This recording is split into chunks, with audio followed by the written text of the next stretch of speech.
Hello.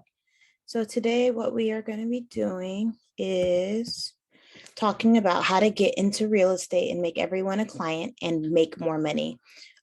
For you all that don't know me, my name is Amber.bate. I'm a real estate broker with eXp Realty. I am new to the company. I've been a broker. I'm on my third year now, and I've been having a lot of success this year. And I wanted to share with you all different ways, not only becoming a realtor, but different ways into getting to real estate, making everyone a client, and making more money, especially than you're making right now. If you just might want to go ahead and take notes, hold questions for the end, or feel free to go ahead and type them in the chat. So what is real estate? Instead of reading this whole long definition, real estate is actually just anything that's basically permanent, a permanent fixture. Obviously, you can tear down a house, you can tear things down, but it's the land and then the permanent fixture. So not like personal property, like luggage, things that can be removed easily, but once it's actually a fixture to the home or property or to the land, like a well, a barn, a house, things like that. That's what real estate is. So not like your cars, not boats, furniture, jewelry, farm equipment, things like that. There are three ways that I'm going to be speaking about today on how to get into real estate. So a lot of you that are familiar with going to the end of YouTube have seen people speaking about how to get into wholesaling. So wholesaling is something we'll talk about today, as well as being a homeowner yourself. Now, when I say homeowner, property owner, so it could be land, it could be an investment, it could be a personal home, it could be a multifamily, things like that. And then last but not least, I'll speak about how to become a realtor. And a realtor is just someone that's representing someone else in a transaction. So you have the legal right ability to be able to represent someone else purchasing the home. So we'll talk about the differences in that as we go. So first, wholesaling. How to become a wholesaler. So the number one thing about wholesaling is you just got to just move forward. So that means actually put into action. So you can try to plan your day, but really and truthfully, as a wholesaler, you need to look for things that are not on the market. So there's not really a reason to kind of look online, and there's not a real reason to kind of lollygag and read a bunch of books. Driving for dollars means you're getting in the car. Just a moment. No, baby. It means getting in the car and driving for dollars. And you're looking for houses that are ugly, tall grass, broken windows, boarded up windows, vacant for a long time, renters that are not really taking care of the property, bad roofs. You're just kind of looking for those things. When you do that, you're going to go ahead and write down the and you, besides driving for dollars, you can make signs and kind of have a phone number there so people contact you, but driving for dollars really is the fastest way to do that. So when you find those houses, you're going to write down the addresses. You're going to write down any notes, and if possible, take pictures. The only thing I will go ahead and recommend for all of you is that remember that you're still dealing with property, that someone might still be occupied, there might be squatters, and just make sure that you're being careful. There could be dogs, beware of trespassing signs, and just be respectful in general. You don't want to be in bad practices so that this is not lucrative for you. I wouldn't want you all to go out and just kind of, go on other people's property and things like that. So once you get those pictures and notes and addresses down, you're going to go to public record. If you all don't know how to do that, be more than happy to dive down that road. But basically, if you own property, if I own property in Washington State, especially, but throughout the continental US, it's a public record. So you can find addresses and names for the most part for almost any property that you find. When you are going to match your addresses and pictures and notes with these addresses and property owners, I would avoid bank owned. It's just not, the bank is going to handle their things the way they need to handle them, unless you have a lucrative purchase that you are really thinking of doing.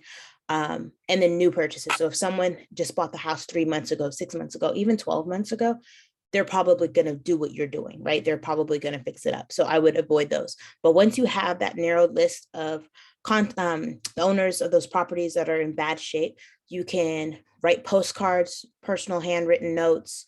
If you can get calls, text, emails, and social media to contact them and say, hey, my name is Amber.bate. I'm looking to purchase your home at this address. I've noticed the disrepair and I'm looking to invest in it. You basically are you're not really soliciting because you are the one, you're buying, not selling, right? So you're not saying, hey, please buy this product from me. It's saying, hey, I noticed your property and I want to buy it from you. But if for some reason they are on the do not call list, please make sure to look at your local area and what that means for the do not call list. And then after you get that contact and they agree to, hey, I'll entertain, the offer that you're laying down, you would want to sign a contract, and then make sure that in that contract there is an assignable contingency base, being able to, as the wholesaler, I am able to assign that to someone else. That's where you make your money as a wholesaler. So for example, I'm driving, I see a house in bad repair. I do the comps in the area. So I look at the comparables in the area, I get some quotes, or I know the estimate of work I'm going to put into this property. Once you do that, you will be able to basically say, hey, I feel like I want to purchase this property for $200,000, right? You get the contract signed for $200,000. Then you find someone else or yourself. But if you find someone else, you can say, hey, I will give you this contract for $220,000, right? So that would be that gap of $200,000 to $220,000. So when that contract is now going to escrow, that $20,000 gap is what you just earned, right? So that's why wholesaling is so lucrative. You basically didn't put any money into the transaction, yet you're walking away with some because you were the hunter, right? So you found this off-market property. You contacted the seller, you had them agree to the contract. And then on top of that, what you did was you found a buyer, right? So you connected them. So you are a solo entity, but you're connecting the wholesaler, the buyer and the seller. So that's how that works. So also what I will say is a lot of people don't really push this in the conversation when it's talking about wholesaling. You basically have gold at the point when you have those contacts for the property and you've contacted them and you've made some kind of relationship. You could obviously purchase it yourself, but if you contact realtors, they'll pay you for leads. Like, I mean, for me personally, as a realtor, I'm always looking for buyers and sellers to be able to continue to make business, make money for myself and be able to represent people. So you doing that hunting helps me as a realtor out. You obviously can go to investor meetings, kind of do networking things with investors. And then when you do that, you can say, hey, I have made this contact. Will you pay me a portion of the sale for this contact? And then you can have that arrangement as well. And then obviously, like I said previously, you could find buyers and then create that gap from the 200,000 to 220 or 210 or 205. It's, I mean, according to what you feel like your hunt was worth. So again, when you're going to these owners of these homes that are in bad repair, just remember to always be respectful, but be consistent. I mean, being in sales is a numbers game. So the more you contact, the more people you contact, the more notes you take, the more pictures you have, things like that, you're going to be more successful. So let me move my screen so I'm making sure I see the whole thing. Real estate owner. So to be a real estate owner, basically what I'm saying is you yourself buy a property, right? So that could be something that you live in. It could be a rental and you have other people living there. It could just be vacant land, anything like that. So basically, number one, you need to secure financing. So if you have the cash to buy the property that you want, it's pretty much straightforward. I would still speak to your financial advisor about budgeting and things like that. Make sure that it's a good investment for you to make. But if you do not have cash to buy the whole entire property, you're going to look at financing. So there's different financing ranging from conventional to FHA to VA to USDA. There's so many different options. So going to your broker gives you that golden ticket. Sorry to quote Willy Wonka, but getting that golden ticket means the world, because you can window shop all day, but that property is not going to wait for you to get financing, right? So that pre-approval from that lender is really key to beginning your journey. Now, that being said, I love window shopping. I can window shop with you if you actually go ahead and give me a best contact for your email, text, if text works better for you, let me know. And then we can window shop until you're ready, so you can have an idea of what you want. But having that golden ticket, that pre-approval letter, is when we are able to attach it to an offer and then make an offer on a property. So what real estate transaction pretty much looks like is, after you make that, you find the property you want, you have the pre-approval, you put it together, you make an offer. Then the seller has to now accept your offer, right?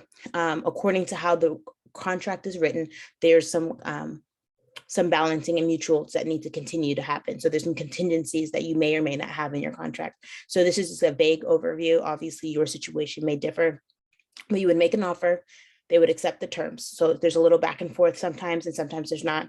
Then you would put earnest money down. So earnest money is about 1% of the property. When I say 1%, that is part of the end that you'll have, all your down payment, closing costs, things like that. But earnest money kind of gets put in. If you have your contract written appropriately, and there's a contingency of an inspection, a contingency of funding, a contingency of anything that you have in there, then your earnest money, you would be able to demand it back if the inspection did not come back how you wanted to come back, or if you the lender basically has the appraisal come out and says it's not worth that much. So that's why those contingencies are there. So that one earnest money, if you think about it more like a deposit, like a refundable deposit, but the term refundable can be tricky, because if your agent does not write it appropriately, then you're putting that money up. Another way I like to explain it is, if you're very serious about this property and you put the earnest money in, but then you see another house tomorrow that goes on the market, you can't just walk away from this contract. You're investing in this contract. So if you want to walk away, you would be basically jeopardizing your earnest money. So it's showing, hey, I'm serious about this. You're taking it off the market for me so that we can move forward in the transaction. After the earnest money, we do the inspection. The company that I use is very thorough, and they go on top of the roof. They go and check everything that they have, and they kind of do a head to toe report, lots of pictures. They can even do sewer scopes, things like that. Inspections run about $500 according to who you're using and what services they're conducting. Once you go over that inspection, you can accept the inspection, you can ask for repairs, you can basically walk away, right? So that is the contingency. If it's in your contract, that's what the inspection is for. So and are comfortable with moving forward with the condition of the house. I always recommend inspections, honestly, in the point where if you don't get the inspection, I'm probably going to get the property, right? Because if you don't do the inspection, there's not a contingency or stop that's happening, right? So I'm probably going to get the deal if you don't do the inspection. So I've actually paid for the inspection post to make sure that my buyers were comfortable. I don't encourage you. I wouldn't encourage anyone to not get the inspection. Then the next thing would be appraisal. So if you are not paying cash, you are deciding to move forward with some type of lender or financer, there's going to be an appraisal, because that appraiser is going to come out. Usually that's about $1,000. It could be a little less, a little more, according to the situation. The appraiser comes out on the behalf of the lender, that they do charge you that fee for them to come out. And they basically assess to see if the house is actually worth as much as you're trying to buy it for. Going really quick back to the beginning, when you're making that offer, there is an asking price. So you can go below that asking price, but generally the person selling it has a bottom line, and that's why they're putting it at a certain level. And according to the condition of the market, feel free to do what you and your realtor, or whatever you think that is best for you. Or you can go over. So if you, for some reason, go substantially over, the appraiser is going to say, hey, this is how much it's actually worth. And then the mutual contract needs to come back into contract. So basically make sure everything's balanced and everyone still agrees. After the appraisal, if it comes in at value and everything's good to go, you're going to go into underwriting. So all of that paperwork, pay stubs, tax returns, all of that information that you've given them, the underwriter is going to look at and make sure that you have fulfilled your part, the house is worth how much it's worth, and everything is balanced. And then they're going to basically fund the loan, right? So that money from the lender is going to go to the seller so that they can clean their hands of it. And then that ownership of the property is going to go to you. And then that'll be recorded through the county. And then a realtor such as myself will be able to basically give you keys and welcome you to your new home. The other way to get into real estate is becoming a realtor. The real reason that I put this in here is, one, I am a realtor myself. Two, obviously, a lot of people are unfamiliar with the process of real estate. So why not become a real estate broker? A lot of people do it part-time. Obviously, I do it full-time. But the other part of that is it actually helps with how you hunt for homes, how you even put a down payment, because in lieu of my commission, I can actually say, hey, I'll take away my commission to go forward. People like working with realtors better than not realtors, because they know that realtors are have transaction coordinators and teams and follow through and communication, and they're detached emotionally. So a lot of times when people want to buy for sale by owners or buy without a realtor, it complicates things because there's so many deadlines and so many parts of the contract that a lot of people usually misstep or don't follow through. So you can't really make money unless you close the transaction. So that's why realtors and real estate brokers, realtor is when you're part of the association of realtors, and real estate brokers, you're still licensed with the state. So either is good, but you basically represent others in the transaction. So the way to do that, it varies from state to state, but and my brokerage is international. So they're actually real estate brokers in Canada and the UK and Australia, all over. So definitely Google EXP and remember me. My name is Amber.bate. If you have any questions, I'd be more than happy to answer that about EXP Realty. But yeah, you pass an accredited real estate brokers course. You pass the exam. There's a state portion and a federal portion. Like I said, it varies where you are. You get fingerprints. Basically, you're just showing the states and federal who you are, and that you're going to conduct yourself accordingly. And you find a brokerage to hang your license. So after you get your fingerprints, you basically are an agent, but you're inactive. So you need to be able to hang your license at a brokerage for you to be able to be a real estate broker and represent others in transactions. So the next step after that is to find buyers, recruit a team, and invest in stock. So a lot of times, traditional brokerages, not like EXP, obviously you find buyers everywhere, right? Like that's my job. Like I find buyers, I find sellers. With EXP, you have the opportunity to recruit a team. You can do that in a traditional sense as well, but the structure at EXP is just so seamless. And there's just been such great success, and it's a beautiful, wonderful, growing company. And like I said, if you ever want to speak about what EXP is and if it would be a good fit for you, it's just been such a blessing to myself and my family this year that I just wanted to share the opportunity. So feel free to call me, text me, DM me if you have questions about EXP Realty. And then investing in stock. At my company, there's already a program set that I can choose to invest in stock at a lower price point. But obviously, if you're in any situation, you want to invest in yourself, you want to invest in the company that you believe in. So that's how you can make money being a realtor.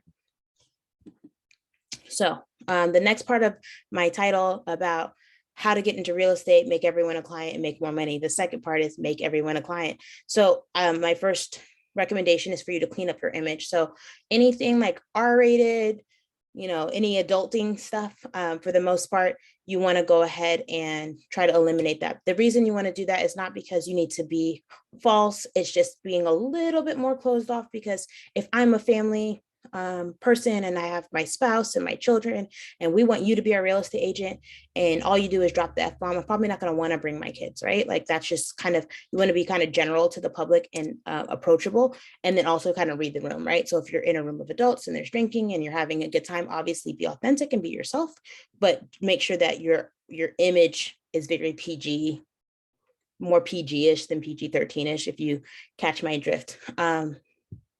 So you can still, obviously wine and jokes and parenting, and you just want to attract those people. So, and then also being relatable. So if every single post and every single conversation I ever have is about real estate, I'm trying to just like throw it down your throat, and nobody wants that, right? No one wants to be sold all the time. But if you're part of the community and you're on social media and you're networking and you're talking about cooking and parenting and fashion and funny stuff, and you're just engaging and supporting others in their businesses and in their dreams and in their goals, and sharing holidays and things like that, you're going to be more relatable, right? So that's something that we want to do as well.